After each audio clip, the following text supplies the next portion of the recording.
जय हिंद दोस्तों, आप लोग का पलामू जॉब टीस में स्वागत है। और आज एक और अपडेट लेकर के आया हूँ जो कि झारखंड सरकार द्वारा निकाली गई बहाली है जो कि ये कारा के लिए है। तो आप लोग पूरा वीडियो को लास्ट तक जरूर देखिएगा। चलिए आप लोग को हम बताते हैं। जैसे कि यहाँ पे आपको लिखा हुआ है कारा एवं सुधारात्मक सेवा निरीक्षणालय, गृह कारा एवं आपदा प्रबंध विभाग। ठीक है दोस्तों, अब आपका ये जो वैकेंसी होने वाला है वॉक इन इंटरव्यू के माध्यम से होने वाला है। अब जैसे कि यहाँ पे लिखा हुआ है, तो चलिए हम स्टार्ट करते हैं यहाँ से। राज्य के कराओं में कक्षपाल, महिला कक्षपाल के रिक्त पद पर भूतपूर्व सैनिक को, एक सर्विसमैन को संविदा पर नियुक्ति हेतु संलग्न प्रपत्र में आवेदन पत्र निम्न प्रकार निर्धारित तिथि एवं स्थान पर पूर्वाह्न 8 बजे से संध्या 4 बजे तक आमंत्रित किया जाता है। निम्नांकित किसी एक ही कारा कार्यालय में व्यक्तिगत रूप से सभी वांछित कागजातों अभिलेखों के साथ काराधीक्षक के समक्ष उपस्थित हो सकते हैं। यदि एक कारा कार्यालय में नियुक्ति हेतु आयोग पाए जाते हैं तो दूसरे कारा कार्यालय में अन्य दिवस को संविदा पर नियुक्ति हेतु उनकी उपस्थिति मान्य नहीं होगी। ठीक है, आगे आइए दोस्तों। आपको कारा के लिए जो पोस्ट है आपका वो आपका है, यहाँ देखिए यहाँ पे बता दे रहे हैं आपको। पहला है आपका मंडल कारा लातेहार जो कि पुरुष की संख्या 1 है, महिला की 1 है, ये जो कि लातेहार में। और दूसरा में जो कि कारा है जो कि उपकारा इसमें है, और नगर उटारी में है जो कि इसमें आपका पुरुष की संख्या 26 है और महिला की 1 है। और आपका नियुक्ति का स्थान तिथि यहाँ पे लिखा हुआ है जो कि मंडल कारा गढ़वा दिनांक 8/11 यानी कि 8 तारीख को 11वां महीना 2025 में जो कि आपका यहाँ पे होगा। आपका कुल जो पद है आपका ये 27 है। ठीक है, चलिए अब आगे बताते हैं आपको। तो यहाँ पे आपका पोस्ट जान लिए कि पोस्ट कितना है और डेट भी बता दिए आप लोगों को कि कहाँ पे है। तो मंडल कारा गढ़वा में जो कि होने वाला है, कि आप लोगों को पोस्ट हम बता दिए हैं, मंडल कारा गढ़वा में होने वाला है जो दिनांक यहाँ पे लिखा हुआ है। चलिए हम यहाँ से स्टार्ट करते हैं। भूतपूर्व सैनिकों को अनुबंध के आधार पर नियुक्ति हेतु कुल रिक्त पदों की संख्या 29 है। सॉरी दोस्तों, हमने यहाँ पे आपका 27 बताए थे, यहाँ पे आपका कुल जो है आपका यहाँ पे 29 है। यह पद राज्य स्तरीय है यानी कि आपका राज्य स्तरीय है जो कि राज्य में ही होगा। दूसरा नंबर में, तीसरा में आपका है ये नियुक्ति एक प्रकार में 1 वर्ष के लिए होगी। आवश्यकता अनुसार अनुबंध की अवधि को विस्तारित किया जाएगा एवं नियमित नियुक्ति होने पर अनुबंध पर रखे गए भूतपूर्व सैनिकों की सेवा समाप्त कर दी जाएगी। यानी कि आपका जो वैकेंसी जो निकला है आपको जब वहाँ पे सिलेक्शन होगा आपका वो 1 वर्ष के लिए ही रखा जाएगा, उसके बाद आपको निकाल दिया जाएगा। ठीक है, चौथा महल यहाँ पे लिखा हुआ है अनुबंध पर नियुक्ति किए गए भूतपूर्व सैनिकों को एक मुश्त मानदेय यानी कि 20,000 मात्र प्रति माह की दर से भुगतान किया जाएगा। एक प्रत्येक वर्ष की सेवा अवधि के उपरांत निर्धारित मानदेय 8% की बढ़ोतरी होगी। यानी कि आपके कहने का मतलब है यहाँ पे जो कि प्रति माह में जो है आपका 20,000 रुपये मिलेगा और आपका यहाँ पे 8% की बढ़ोतरी होगी जो कि आपका महीना का है, यहाँ पे दिया हुआ है 8% की बढ़ोतरी की जाएगी। इसके अलावा कोई राशि दे नहीं होगी, यानी कि आपका जो भी होगा आपका वेतन होगा ये आप में सोचिएगा कि रिटायरमेंट के तरह तो कुछ इस तरह में मिलेगा नहीं, आपको सिर्फ 20,000 मंथली जो है वही मिलेगा। 5वां नंबर पे यहाँ पे लिखता है क्या चीज़, देखिए आपका भूतपूर्व सैनिक की नियुक्ति हेतु तो अनुबंध में निम्नलिखित शर्त होगी। यानी कि शर्त इसमें क्या लिखा गया है वो शर्त हम आप लोग को बताते हैं। जैसे पहला में लिखा हुआ है सेवानिवृत्ति सैनिकों को अनुबंध पर पूर्ण नियुक्ति एवं मुफ्त मानदेय के आधार पर किया जाएगा। दूसरा में है यहाँ पे अनुबंध पर रखे गए इन कर्मियों को 1 वर्ष के लिए केवल 20,000 सॉरी दोस्तों केवल 20 दिनों का क्षतिपूर्ण अवकाश होगा। यानी कि 20 दिन का जो कि अवकाश का मतलब कि बंदी जो होता है आपका वो रहेगा। तीसरा में आपका इन्हें यात्रा भत्ता एवं दैनिक भत्ता सरकारी ड्यूटी के दौरान नियमानुसार देय होगा।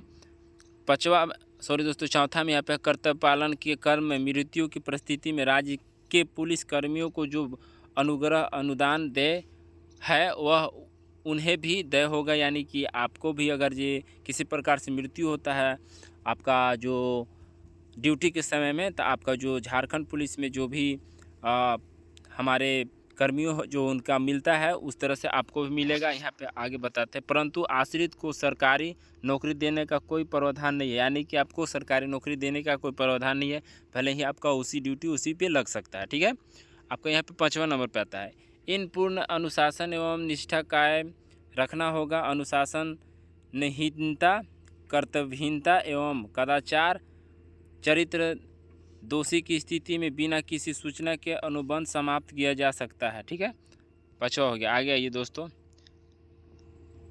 इसमें आप थोड़ा सा अपने हिसाब से पढ़ लीजिएगा जो भी इसमें लिखा हुआ है, ज़्यादा हम नहीं पढ़ेंगे, जो इम्पोर्टेंट है हम आपको बताएंगे। इसमें एक चीज़ बता दे रहे हैं जो कि 6ठा में यहाँ पे है, अनुबंध पर नियुक्ति हेतु आवेदन का उम्र दिनांक 1/6/2025 को 55 वर्ष से अधिक नहीं होगी। नियुक्ति में कम से कम वाले भूतपूर्व सैनिक का प्राथमिकता दी जाएगी, यानी कि 55 से जो कम होगा उसी को आपको यहाँ पे आपका नियुक्ति हो सकता है, यानी कि 55 से ज़्यादा होना नहीं चाहिए, जो कि 1/6/2025 के अनुसार। ठीक है, अब इसके बाद यहाँ पे आगे आते हैं, जो इम्पोर्टेंट है हम आपको बता दे रहे हैं दोस्तों। जैसे कि यहाँ पे आपका एक चीज़ और है, जैसे 11 नवंबर में आवेदन पत्र के साथ निम्नांकित 100 अभिप्रमाणित छाया प्रति संलग्न कर, यानी कि क्या क्या करना, पहला में है डिस्चार्ज कार्ड, पहला में है दूसरा में है पहचान पत्र, तीसरा में है शैक्षणिक योग्यता जात, और चौथा में है जाति प्रमाण पत्र, 5वां में है सौपता लिखा हुआ जो लिफाफा है वो आपको डाक टिकट 45 रुपये का सटवा लेना है, आपको मिल जाएगा। और यहाँ पे 6ठा में है 100 अभिप्रमाणित फोटो कारा के उपलब्ध कराए गए जो कि फॉर्म में चिपकाएंगे। ठीक है, और यहाँ पे है 7वां नंबर 200 प्रमाणित पासपोर्ट साइज फ़ोटो, यानी कि उस पर साइन होना चाहिए, जो कि फॉर्म जो लगाइएगा फ़ोटो उसमें आपको फ़ोटो में सिग्नेचर करवा लेना होगा। ठीक है, उसके बाद आइए आपको यहाँ 12 नंबर पे लिखा हुआ है जो कि हम पढ़ के बता दें, पूर्ण रूप से भर गए आवेदन पर पत्र को व्यक्ति रूप से वॉक इन इंटरव्यू की निर्धारित स्थान एवं तिथि पर हाथों हाथ प्राप्त किया जाएगा तथा स्वास्थ्य एवं शारीरिक जांच परीक्षा केंद्र काराधीक्षक तथा कारा एवं सुधारात्मक सेवाएं निरीक्षणालय द्वारा प्रतिनियुक्ति सदस्यों के समक्ष की जाएगी, यानी कि आपको वहाँ पे रह करके आपको हाथों हाथ कराया जाएगी। ठीक है दोस्तों, फॉर्म में कुछ थोड़ा सा दिख नहीं रहा है इसलिए हम आपको यहाँ पे कुछ पढ़ के बता नहीं पा रहे। आगे आइए, यहाँ पे आपका फॉर्म भरना है, जो कि आपको फॉर्म भरने के लिए किस तरह से भरना है, जैसे कि आवेदन पत्र यहाँ का है क्या, पहला में आवेदक का नाम जो कि देवनागरी लिपि में लिखना है आपको साफ साफ, देवनागरी कहने का मतलब कि हिंदी में पूरा लिखना है, यहाँ पे रोमन में यानी कि इंग्लिश में लिखना है, जो कि कैपिटल लेटर में आप सब फॉर्म को भरिएगा इंग्लिश में। दूसरा में पिता का नाम, और तीसरा में है प्रशिक्षक योग्यता जो कि कितना पढ़ाई लिखा है वो लिखना है। यहाँ पे चौथा में आपका है फ़ोन नंबर, स्थान पता जो भी अपना है वो यहाँ पे भर लीजिएगा, मोबाइल नंबर, ग्राम, थाना, पोस्ट ऑफिस, जिला, पिन कोड, राज्य, फिर पत्रचार का संख्या, जो अगर जो आपका कोई एड्रेस चेंज है तो आप वहाँ पे चेंज कर सकते हैं, नहीं तो सेम डाल दीजिएगा। उसके बाद यहाँ पे आते हैं, यहाँ पे आपका 6ठा नंबर में आपको जन्म तिथि निकाल लेना है, कितना दिन हो रहा है, कितना साल हो रहा है, कितना माह हो रहा है, इस तरह से यहाँ पे आपको डाल लेना है। यहाँ पे आप कौन से कैटेगरी से आते हैं वो लिखना है। यहाँ पे देखिए 8वां नंबर पे है आपका 1/6/2025 को उम्र कितना हो रहा है वो अपना यहाँ हिसाब से लिख लेना है, यहाँ पर भी लिख लेना है।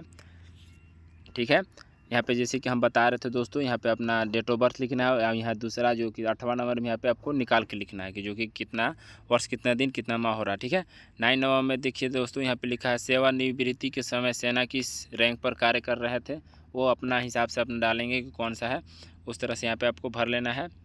और शारीरिक जो कि यहाँ पे आपको एक चीज़ और बता दे रहे हैं, जिला सैनिक कार्यालय का नाम एवं पंजीकरण संख्या जहाँ पंजीकृत है, अगर है तो आप यहाँ पे डाल दीजिए। और उसी तरह से यहाँ पे एक और है जो कि शारीरिक पहचान के 2 चिन्ह डालना है, जो कि कहीं कटा उटा हुआ हो।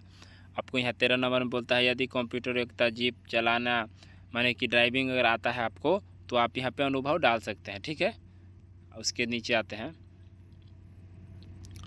यहाँ पे आपको क्या बोलता है थोड़ा सा पढ़ के आप देख लीजिएगा। ऐसे हम पढ़ के बता दे रहे हैं। 15 नंबर पे संलग्न किए जाने वाले 100 अभिप्रमाणित पत्र की सूची डिस्चार्ज कार्ड, पहचान पत्र, शैक्षणिक योग्यता, अतिरिक्त योग्यता का प्रमाण पत्र, जाति प्रमाण पत्र या अतिरिक्त 100 अभिप्रमाणित पासपोर्ट साइज फ़ोटो, टिकट लगाकर लिफाफा में जो कि यहाँ पे लिखना है। तो इस तरह से आपको यहाँ पे डाल देना है कि क्या क्या आपको लगा रहे हैं। और यहाँ पे आपका हस्ताक्षर हो जाएगा जो कि यहाँ पे साइन कर लेना है। और उसके बाद यहाँ पर पूरा जो कि आवेदक का पूरा हस्ताक्षर, यानी कि आवेदक का हस्ताक्षर जो पूरा होगा वहाँ, और इसके बाद यहाँ पे आपका हस्ताक्षर हो जाएगा और यहाँ पे आपका डेट हो जाएगा। तो इस तरह से आपको फॉर्म को भर लेना है। ठीक है दोस्तों, तो आशा करते हैं कि आपका जो ये नोटिफिकेशन जो निकल कर के आया है, हम जो बताएं हैं आपको, अगर ये अच्छा लगा हो तो अपने दोस्तों को भी शेयर कर लीजिएगा और हमारे चैनल को सब्सक्राइब कर लीजिएगा। ठीक है दोस्तों, ऐसा ही फिर हम नेक्स्ट अपडेट लेकर के आएंगे। तो फिर मिलते हैं नेक्स्ट वीडियो में। तब तक के लिए जय हिंद, जय भारत।